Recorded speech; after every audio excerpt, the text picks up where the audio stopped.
Hello les amis et bienvenue sur Glade Glitter. Aujourd'hui, je vais vous parler d'un maquillage qu'on a pas mal vu sur les podiums et dans les magazines. C'est le Glitter Cut Crease.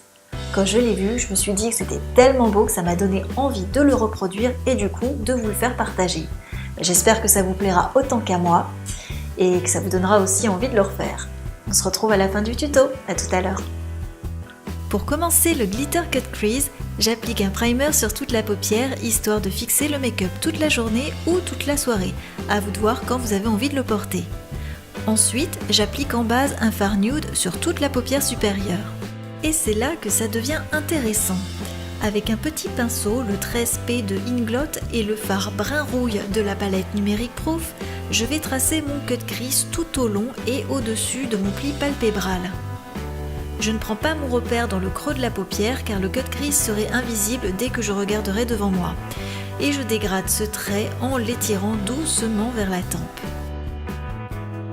Le cut crease est un maquillage idéal pour les paupières bombées, les paupières tombantes ou encore les paupières asiatiques dites monolides. C'est un jeu de trompe-l'œil qui consiste à dessiner un faux pli palpébral très marqué, ce qui donnera un regard plus grand et plus ouvert. Si votre trait n'est pas net, c'est pas grave. Ce qui compte pour l'instant, c'est de ne pas aller en dessous de ce repère. Maintenant, je fonce la base du cut crease avec du brun foncé jusqu'à obtenir l'intensité désirée et je dégrade. Puis, avec un pinceau ultra fin, là c'est le numéro 263 de MAC, je trace délicatement un trait noir et je le dégrade doucement. Au besoin, je nettoie à l'anti-cerne toutes les bavures qui se trouvent sous ma ligne pour obtenir un cut crease super net. Puis je fais un aplat avec du fard rosé sur toute la paupière mobile jusqu'au cut crease.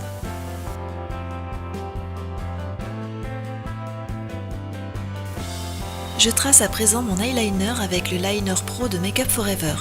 J'aime bien ce produit parce qu'il est fluide sans être liquide et du coup il est facile à travailler. Et voilà la partie la plus sympa du tuto, le trait de liner pailleté de NYX que j'applique tout en douceur. C'est beau, c'est net et ça brille. Moi j'aime. J'éclaircis la muqueuse et pour équilibrer le make-up, j'ombre mon ras de cils inférieur avec le même brun rouille utilisé pour le cut crease. Un peu de mascara Better Than Sex de Too Faced et je pose des faux cils numéro 9 de chez Lujen pour un effet plus sophistiqué, mais ça encore c'est vous qui voyez. À présent, je redessine mes sourcils avec le Brow Wiz et le gel de Anastasia Beverly Hills. Pour le teint, j'applique un peu de numéro 5 Vanilla de chez Clinique et j'étire la matière afin d'avoir un voile sur la peau. J'ajoute un peu d'anti-cerne et je floute toutes les imperfections que je veux faire disparaître. J'en profite pour faire mes points de lumière sur le haut des pommettes, le menton et le bout du nez.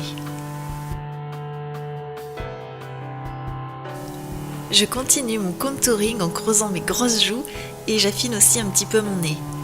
Puis j'applique un blush crème rosé. Avec la poudre haute définition de Make Up For Ever, je poudre l'ensemble du visage. Et pour finir ce look, j'ai craqué pour le rouge à lèvres Velvetins de Lime Crime qui porte le doux nom de Shroom. Et voilà les amis, j'espère que ce look vous a plu. Vous pouvez me laisser vos commentaires et me poser toutes vos questions sur les réseaux sociaux que vous connaissez déjà et sur Snapchat, c'est tout nouveau, c'est sous le nom de Glade Glitter 1. Donc venez nombreux, posez-moi toutes vos questions. Et je tiens aussi à remercier Lily B pour ses magnifiques boucles d'oreilles. Et vous pouvez retrouver toutes ses créations sur son site lilyb.fr. Allez-y, franchement c'est super beau. Et ben écoutez, en attendant de vous retrouver pour un nouveau tuto, je vous fais des gros bisous et je vous dis à bientôt. Bye bye.